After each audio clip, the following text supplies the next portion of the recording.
31 डिसेंबरसाठी काही प्लॅनिंग करत असाल तर आधी बातमी बघा, कारण मुंबईमध्ये मध्य आणि पश्चिम रेल्वेचं विशेष नियोजन असल्याचं कळतंय। 31 डिसेंबरच्या रात्री मध्य पश्चिम मार्गावर जादा लोकल सोडले जाणार आहेत। सीएसएमटी ते बदलापूर आणि चर्चगेट ते विरार अशा या जादा लोकल सोडल्या जातील। तुम्ही सुद्धा 31 डिसेंबरला मुंबईत येण्याचा प्लॅन करत असाल तर ही बातमी आधी बघा। मध्यरात्री 12 वाजता विशेष लोकल रेल्वे सेवा चालवण्याचा निर्णय हा रेल्वेकडून घेतला गेलाय। प्रतिनिधी रिद्धेश हातीम यांच्याकडून अपडेट्स घेऊयात। रिद्धेश, नेमकी कोणकोणत्या ट्रेन्स असतील 31 डिसेंबरला ज्याचा मुंबईमध्ये सेलिब्रेशन करण्यासाठी येणाऱ्यांना फायदा होईल?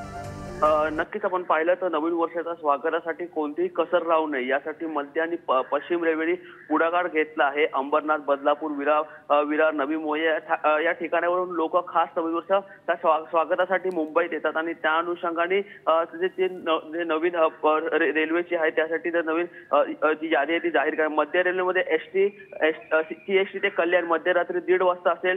जी ट्रेन असेल त्यांना कल्याण सीएसटी मध्यरात्री 1:30 वाजता असेल। सीएसटी ते पनवेल मध्यरात्री 1:30 वाजता असेल। पनवेल ते सीएसटी मध्यरात्री 1:30 वाजता असेल हे। आणि त्याचबरोबर पश्चिम रेल्वेमध्ये चर्चगेट ते विरार हे मध्यरात्री 1:30 वाजल्यापासून ते सकाळी 3:25 पर्यंत असे एक तासाच्या गॅप मध्ये आपल्याला ट्रेन पाहायला मिळते। त्याचबरोबर विरार ते चर्चगेट मध्यरात्री 12 ते सकाळी 3 वाजल्याच्या दरम्यान पर्यंतचे ट्रेन्स आहेत ते सुरू असेल। महत्त्वाचं म्हणजे मोठ्या संख्येने जे नागरिक आहेत ते मुंबईमध्ये येतात। रात्री उशिरापर्यंत मुंबईकर चौपाटी असेल आणि या उशिरापर्यंत ट्रेन्स आता त्यांच्यासाठी अवेलेबल असतील। धन्यवाद तुम्ही दिलेल्या सगळ्या माहितीसाठी रिद्धेश।